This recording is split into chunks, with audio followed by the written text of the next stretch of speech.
పరిశుద్ధాత్మ దేవుడు ఈ స్థలంలో అందరినీ తాకింది. పరిశుద్ధాత్మ శక్తి వారు ప్రార్థించేటప్పుడు, ప్రవచనం బట్టి మాట్లాడేటప్పుడు ఆత్మ అందరినీ తాకింది. నా ప్రియమైన దేవుడు బిడ్డారా, నేను అప్పుడు చూశాను ఈ స్థలంలో ప్రకాశమానమైన వెలుగు అందరినీ తాకింది. దేవుడికి స్తోత్రం.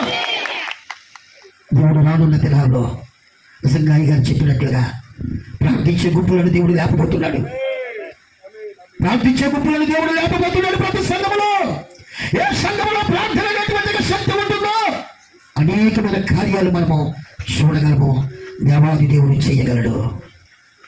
నువ్వు ఎన్నిటిలోనైనా వెనకబడవచ్చు, కానీ ప్రార్థనలో మాత్రం మనం ఎప్పుడైనా వెనకపడ్డామా దేవుడిచ్చే కార్యాలు మనం చూడలేము. దేవుడికి స్తోత్రం చెప్పరా, గట్టిగా చెప్పరా. నిజంగా ఈ రాత్రి దేవాది దేవుడు, దైవ సేవకులు, మాకు ఆత్మీయులు నిజంగా మమ్ములను నిజంగా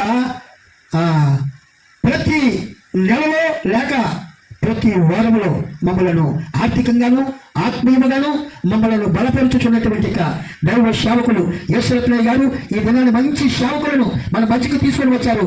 నిజంగా చక్కని యొక్క వాక్యమును అందించి సంఘాన్ని పురుకొల్పి పరిశుద్ధాత్మతో నింపినటువంటి దైవ సేవకులకు ప్రభు నామమును బట్టి మా సంఘము తరపున, మా గ్రామము తరపున ప్రత్యేకమైనటువంటి వందనాలు తెలియజేస్తున్నాను.